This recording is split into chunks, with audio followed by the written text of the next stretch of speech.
piece in June in Birmingham at the National Forensic League National Tournament.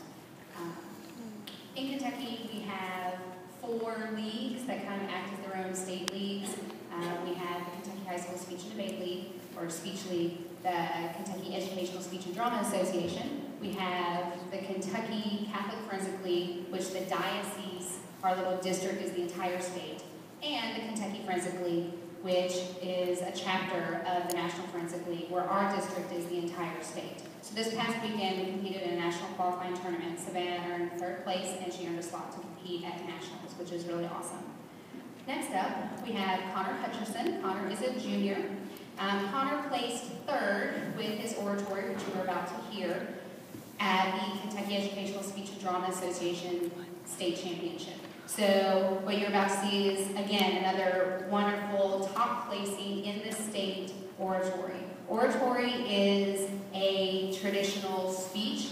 I think you'll find that he has infused a wonderful amount of humor into something that I think you would find socially relevant. The title of his speech, as you see, is #YOLO, and hopefully he will be ready to come out. Thanks.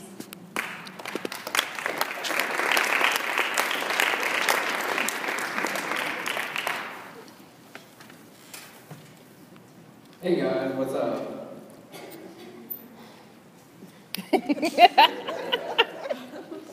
America. Red Sox, Blue Jays, Peanuts, and the bacon guy. Confused? So was I. A routine channel, sir, had uncovered the strangest game of baseball that I have ever seen. I'll admit it.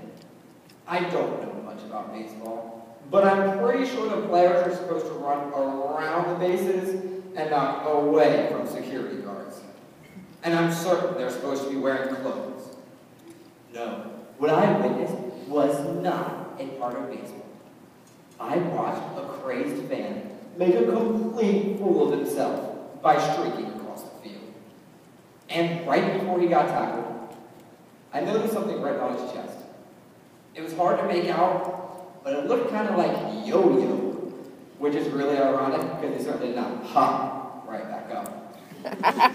Well, it turns out that man was actually 17-year-old Canadian Giannis Carrianos, and his chest read YOLO. Okay, 3 things. Canadians watch baseball? Who names their son Giannis? What is YOLO? Google search. YOLO is a popular internet mantra that has spread across the web. It means you only live once. Not if you're a cat. But that's when I realized that it isn't just one streaker. Millions of Americans are streaking through their own lives, making terrible decisions because, hey, you only live once. And this YOLO mentality has led to issues with legality and physical well-being. So in order to save our society from this mentality, we must first ask, why has making excuses to do stupid stuff become so popular? Next, explore the implications of reckless abandon before finally ending this YOLO nonsense by examining a few effective solutions. While Giannis may have taken it a lot further than most, and certainly with a lot less clothes, his actions do reflect those of others throughout history. Living in the moment is a heavily romanticized idea that stems from our fears and an uncertain future. It has historical avocations and has recently reemerged through both media and pop culture. Now, back in the days of the Greeks and the Romans, you might not see Julius Caesar or Augustus streaking across the Colosseum, boasting YOLO and throwing up devil horns. But the idea of YOLO was still around. Even the Roman poet Horace had something to say that modern teenagers would agree with. He called it carpe diem, seize the day. In his writings, he would literally suggest to pluck the day, leave no trust in the future. While maybe not the best idea, it does go right along with the mentality of modern YOLOers. And we can still cite great examples of this mentality in poetry when fast forwarding to the 1600s. Robert Herrick, mid-17th century English poet, is famous for his poem, To the Virgins, to make much of time. You know, the one that starts off, gather ye rosebuds while ye may. Well, it may sound like a nice poem. But what he's really saying is, hey virgins, you better get it on before you get all old and wrinkly. Gather ye rosebuds. While there may be major differences between these ancient poets and modern rappers, they do both share some similar messages. The difference is, with current media, people are more easily reached and even more easily influenced. The phrase itself comes from a rap song by Drake. It was cleverly titled, The Motto. In his song, Drake introduces us to the phrase, you only live once, or YOLO. It instantly spread to all forms of social networking sites where posts like these appeared. Gonna get hammered and drunk tonight, hashtag YOLO. Or, peeing off a balcony, hashtag YOLO. More like hashtag, I just ruined my liver and now I'm a registered sex offender. The idea of carpe diem is to appreciate life as it happens. But instead, we're just jam-packing each moment with irrational behaviors. That's not savoring a moment. It's manufacturing chaos. Now, clearly, going through our lives with no regard to the future does have some dire consequences. But the most alarming aspect of this rampant mentality is the consequences don't even exist. Mark Pampinen, a staff writer for the Panther Online, highlights the ironic dual nature of this YOLO phrase. Literally, the expression admits to one's own mortality. Yet those who tout it act like they're going to live forever. By sensationalizing the phrase, we streak right past the message, staring us in the face. Make good decisions. You only live once. Perhaps we'd perceive it differently if the message was, you don't live twice. And that is the core of what makes YOLO so dangerous. It trivializes our mortality.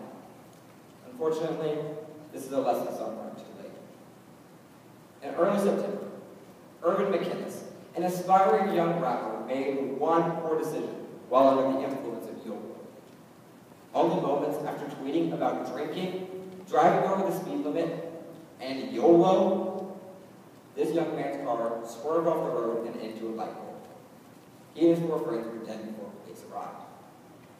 His recklessness cost him and four others their lives. Lives that can be brought back. Lives that had potential futures. Only a couple of weeks before the accident, Irvin had signed a deal with a major recording company. Now, he has nothing. He only lived once. And now his friends and family have to live without him. Now, it can be frightening having to be responsible for a teenager. I would know. I am one. We make a lot of mistakes and do a lot of stupid stuff. According to an article posted on TimeToTalk.org by Mary Beth Dix, an expert on parenting, parents of high schoolers should expect their teens to experiment with illicit activities. Therefore, it is crucial they are prepared to deal with it appropriately. How parents deal with topics like drugs, alcohol, and sex directly affect their child's risk-taking abilities as they grow to be an adult. Now, in a similar article posted by Jennifer Kirkleman, Extension Specialist, Human Development and Family Studies from Auburn University, she explains that it's crucial that parents be relaxed when talking to their teenagers about risk-taking. She lists that being too critical to, talking down to, and refusing to listen to your teenager's points of views are all ways of guaranteeing an end to effective communication. By helping them make better decisions now, you guarantee better risk assessment throughout their adult lives. Now, besides just educating our youth about risks, we can all do our own part to reduce our poor decisions by truly understanding the meaning of YOLO.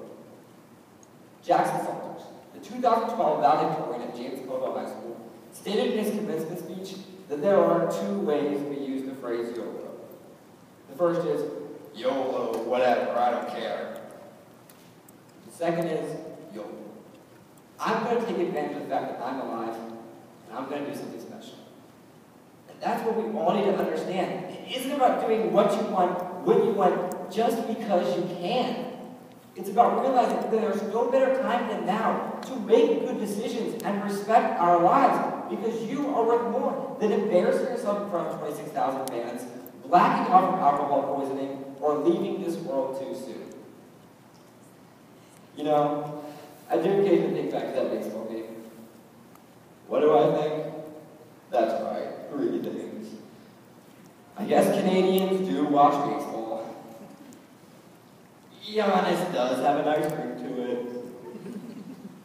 And understood in the right context, YOLO can be a very inspiring way to live our lives. So keep your clothes on. After all, you do only live